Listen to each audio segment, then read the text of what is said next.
jungle.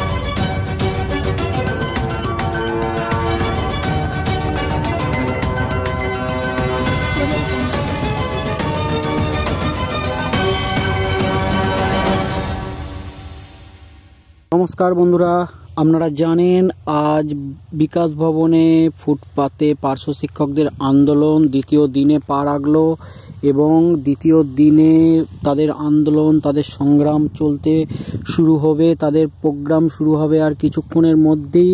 কিন্তু আজকে আমরা দেখতে পাচ্ছি বিভিন্ন নিউজ পেপারে বিভিন্ন খবর বেরিয়ে এসেছে পার্শ্ব শিক্ষকদের নিয়ে। তার মানে প্রথম দিনের আন্দোলনের শেষেই কিন্তু পার্শ্ব শিক্ষকরা একটা সাময়িক জয় একটা কিন্তু পেয়েছে। কারণ নিউজ পেপারে যদি এরকমভাবে ফোকাস হতে থাকে পার্শ্ব শিক্ষক আন্দোলন, তাহলে কিন্তু জয় আসতে খুব বেশি দেরি নেই বলেই আমাদের মনে হয়। আপনারা এগিয়ে চলুন, আপনারা লড়াই করার চেষ্টা করুন এবং তীব্র থেকে তীব্র লড়াই করার চেষ্টা করুন, আপনাদের জয় হবেই এই আশা রাখবো। এবং আজকের পেপারে কি খবর বেরিয়েছে সেটা আপনাদের শোনাবো। আজকের বিভিন্ন পেপারে লেখালেখি হয়েছে পার্শ্ব শিক্ষকদের এই আন্দোলন নিয়ে এবং পার্শ্ব শিক্ষকদের আন্দোলন নিয়ে সব পক্ষ থেকে কিন্তু একটা সাড়া পাওয়া যাচ্ছে। কিন্তু আমরা দেখতে পেয়েছি কালকে পার্শ্ব শিক্ষকদের মধ্যে যে উন্মাদনা, যে উচ্ছ্বাস দেখা গেছে এবং প্রচুর পার্শ্ব শিক্ষক কিন্তু ওখানে জমায়েত হয়েছিলেন এবং আজ থেকে কিন্তু আবার পার্শ্ব শিক্ষকরা বিকাশ ভবনের পথে পা বাড়িয়েছেন, আমরা কিন্তু খবর পাচ্ছি। এবং আজকেও একটা বিপুল সংখ্যক ভিড় হতে চলেছে, জমায়েত হতে চলেছে। কিন্তু হাইকোর্টের নিয়ম অনুযায়ী যে 700 জন করে দিনে ও রাতে থাকার যে অনুমতি দেওয়া হয়েছে, সেটাও কিন্তু মাথায় রেখে পার্শ্ব শিক্ষকদের কিন্তু রোটেশনের ভিত্তিতে এই আন্দোলনের পথে বেরোতে হবে। কারণ হাইকোর্টের নিয়মটাও কিন্তু ভাঙলে চলবে না। আসুন আমরা দেখি যে বিভিন্ন পত্রিকায় কি খবর বেরিয়ে এসেছে। দেখুন, কথা রাখেনি রাজ্য, ফের অবস্থানে পার্শ্ব শিক্ষকরা। 3 মাসের মধ্যে পে স্কেল দেওয়ার আশ্বাস দিয়েছিলেন শিক্ষামন্ত্রী।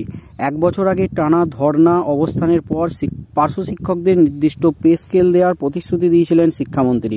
সরকারিভাবে এই আশ্বাসের পর গত বছর 32 দিনের মাথায় ধর্না অবস্থান তুলে নেন পার্শ্ব শিক্ষক শিক্ষিকারা। প্রতিশ্রুতি না রাখায় শুক্রবার বিকাশ ভবনের অদূরে পার্শ্ব শিক্ষক ঐক্যমঞ্চের উদ্যোগে টানা অবস্থানে বসেছেন পার্শ্ব শিক্ষকরা। একই দাবিতে ওদিন ওয়ালিংটন স্কোয়ার থেকে ধর্মতলা পর্যন্ত মিছিল করেন পার্শ্ব শিক্ষকরা। নির্দিষ্ট পে স্কেল দেওয়া, সরকারি প্রতিশ্রুতি কার্যকর না হওয়া পর্যন্ত অবস্থান চলবে বলে পার্শ্ব শিক্ষকরা জানিয়ে দিয়েছেন। 2009 সালে ধর্মতলার এক সভায় মুখ্যমন্ত্রী মমতা বন্দ্যোপাধ্যায় বলেছিলেন পার্শ্ব শিক্ষকদের ধাপে ধাপে স্থায়ীকরণ করা হবে। ক্ষমতায় আসার পর পার্শ্ব শিক্ষকদের দেওয়া প্রতিশ্রুতি ভুলে যান মমতা বন্দ্যোপাধ্যায়। নির্দিষ্ট পে স্কেলের দাবিতে টানা কয়েক বছর ধরেই লড়াই আন্দোলনের পর গত বছর বিকাশ ভবনের অদূরে টানা 32 দিন ধর্না অবস্থান করেছিলেন পার্শ্ব শিক্ষক শিক্ষিকারা। এরপর শিক্ষামন্ত্রী আশ্বাস দিয়েছিলেন অনশন তুলে নিলে 3 মাসের মধ্যে নির্দিষ্ট পে স্কেল ঘোষণা করবে সরকার। সেই মতো ধর্না অবস্থান তুলে নেন পার্শ্ব শিক্ষকরা। কিন্তু এবছর বা 1 বছর পেরিয়ে গেলেও আজও তা কার্যকর হয়নি। তাই ফের পার্শ্ব শিক্ষকরা রাস্তায় নামতে বাধ্য করল সরকার। পার্শ্ব শিক্ষক ঐক্যমঞ্চের অন্যতম আহ্বায়ক মধুমিতা বন্দ্যোপাধ্যায় জানিয়েছেন, ভাঁওতাবাজির শিকার বিশাল এই অংশের শিক্ষিত কম বয়সী নারী পুরুষ। সরকার নাকি দুয়ারে যাচ্ছে। আর এমনই লাখো লাখো বঞ্চিত যুবক যুবতীর পাশাপাশি পার্শ্ব শিক্ষকরা প্রতিদিন মাথা ঠুকছেন সরকারের দুয়ারে। কোনো হুঁশ নেই সরকারের। প্রতিশ্রুতি দেওয়া হয়েছিল নির্দিষ্ট পে স্কেলের, সেই প্রতিশ্রুতি না রেখে পার্শ্ব শিক্ষকদের সঙ্গে প্রতারণা করেছে রাজ্য সরকার। তাই ফের অবস্থানে বসতে বাধ্য হলেন পার্শ্ব শিক্ষকরা। অন্যান্য রাজ্যের তুলনায় পশ্চিমবঙ্গের পার্শ্ব শিক্ষকদের ভাতা কম। দীর্ঘ কয়েক বছর ধরে অন্যান্য রাজ্যের পার্শ্ব শিক্ষকরা যে পরিমাণ ভাতা পেয়ে আসছেন তার সামান্যই পায় রাজ্যের পার্শ্ব শিক্ষকরা। অন্যান্য রাজ্যের পার্শ্ব শিক্ষকরা যে পরিমাণ অর্থ পেয়ে থাকেন তা পে স্কেলের সমগোত্রীয়। তাছাড়া এক মামলার পর্যবেক্ষণে সুপ্রিম কোর্ট সমকাজে সমবেতন দেওয়ার কথা জানিয়েছেন। রাজ্যের প্রাথমিক উচ্চ প্রাথমিক স্কুলগুলিতে কর্মরত পার্শ্ব শিক্ষকদের যে সমস্ত কাজ করতে হয় তা স্কুলের স্থায়ী শিক্ষকদের থেকে কম নয়। ফলে নির্দিষ্ট পে স্কেলের দাবিতে পার্শ্ব শিক্ষকদের অবস্থান কিন্তু ন্যায়সঙ্গত। তার মানে পার্শ্ব শিক্ষকদের এই অবস্থানকে সমর্থন জানিয়েছে বিভিন্ন পত্রিকায়। এরপর আসুন বর্তমান পত্রিকায় কি খবর বেরিয়ে এসেছে দেখি। কারণ আমরা জানি বর্তমান কিন্তু একটা প্রথম সারির পত্রিকা, সেই পত্রিকাতেও পার্শ্ব শিক্ষকদের নিয়ে কি বেরিয়ে এসেছে দেখুন। শিক্ষকদের অবস্থান বিক্ষোভ শুরু। আদালতের নির্দেশ পেয়ে শুক্রবার থেকে অনির্দিষ্টকালের জন্য অবস্থানে বসল পার্শ্ব শিক্ষক এবং গ্র্যাজুয়েট শিক্ষকদের দুটি সংগঠন। বিকাশ ভবনের অনতি দূরে সেন্ট্রাল পার্কের ফুটপাতে তারা অবস্থান করছে। আদালতের নির্দেশে 700 জনের বেশি জমায়েত করতে পারবেন না শিক্ষকরা, তবে স্বতঃস্ফূর্ত অংশগ্রহণে সেই সংখ্যা পেরিয়ে যাবে বলে এদিন ইঙ্গিত মিলেছে। পার্শ্ব শিক্ষকদের একটি দল শিয়ালদা থেকে রানী রসমণি এভিনিউ পর্যন্ত মিছিল করে। তাতে নেতৃত্ব দেন পার্শ্ব শিক্ষক ঐক্যমঞ্চের আহ্বায়ক মধুমিতা বন্দ্যোপাধ্যায়। বেতনক্রম চালু সহ পেশাগত দাবি দেওয়া রয়েছে তাদের। আরেক আহ্বায়ক ভাগীরথ ঘোষ বিধাননগরের অবস্থানটি তত্ত্বাবধানে ছিলেন। অন্যদিকে বৃহত্তর গ্র্যাজুয়েট টিচার অ্যাসোসিয়েশনের ডাকে অবস্থানে বসেছেন শিক্ষকরা। তার মানে বুঝতে পারছেন বন্ধুরা যে একটা যে বিরাট লড়াই আন্দোলন যেটা দানা বেঁধেছে, যে ক্ষোভ এই মানে দীর্ঘ এই 10 বছর ধরে পার্শ্ব শিক্ষকদের মনে যেটা দানা বেঁধেছে, সেই ক্ষোভের কিন্তু বহিঃপ্রকাশ হিসাবে কিন্তু এই আন্দোলন গড়ে উঠতে চলেছে। আমরা জানি গত বছর 2019 সালে যে তীব্র লড়াই আন্দোলন গড়ে তুলেছিল পার্শ্ব শিক্ষকরা এবং 28 দিনের অনশন, যেটা কিন্তু মুখ্যমন্ত্রীর 26 দিনের অনশনের রেকর্ডও কিন্তু তারা ভেঙে দিয়েছিল। এবং মুখ্যমন্ত্রীর অনশনের রেকর্ড ভাঙার পরপরই কিন্তু শিক্ষা দপ্তর এবং শিক্ষামন্ত্রী তথা সরকার নড়ে চড়ে বসেছিল পার্শ্ব শিক্ষকদের দাবি দাওয়া মেটাতে। কিন্তু আমরা দেখেছি সরকারের সাথে শিক্ষামন্ত্রীর সাথে পার্শ্ব শিক্ষক নেতৃত্বের আলোচনার ফলে পার্শ্ব শিক্ষকদের বলা হয় যে 1.5 মাসের মধ্যে পার্শ্ব শিক্ষকদের সমস্যার সমাধান করা হবে। তারা যেন এই মানে অবস্থানটি বা এই অনশনটি তারা যেন তুলে নেন। কিন্তু পার্শ্ব শিক্ষক শিক্ষিকারা বা পার্শ্ব শিক্ষক ঐক্যমঞ্চের নেতৃত্ব সরকারকে 3 মাস সময় দিয়েছিল।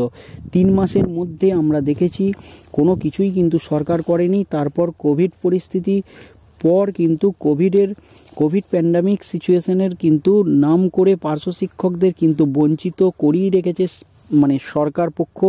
এবং পার্শ্ব শিক্ষকদের যে কথা দিয়েছিলেন শিক্ষামন্ত্রী 1 বছর আগে, সেই কথার কিন্তু কোনো কিছু কার্যকর করেননি তিনি।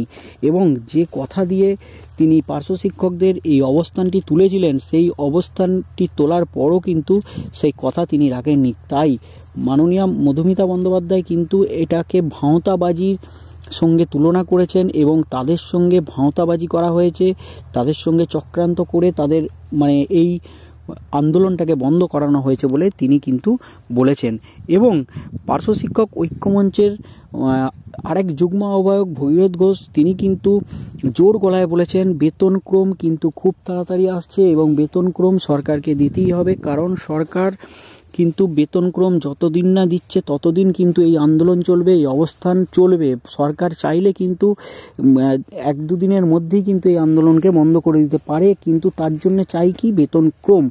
পার্শ্ব শিক্ষকদের পে স্কেল একটা দিয়ে দিলে তাহলে কিন্তু তারা এই আন্দোলন বন্ধ করবে এবং তাদের সমস্যার স্থায়ী সমাধান হবে, যেটা 2009 সালে মাননীয় মুখ্যমন্ত্রী বারবার পার্শ্ব শিক্ষকদের বিভিন্ন সভায় প্রতিশ্রুতি দিয়েছিলেন।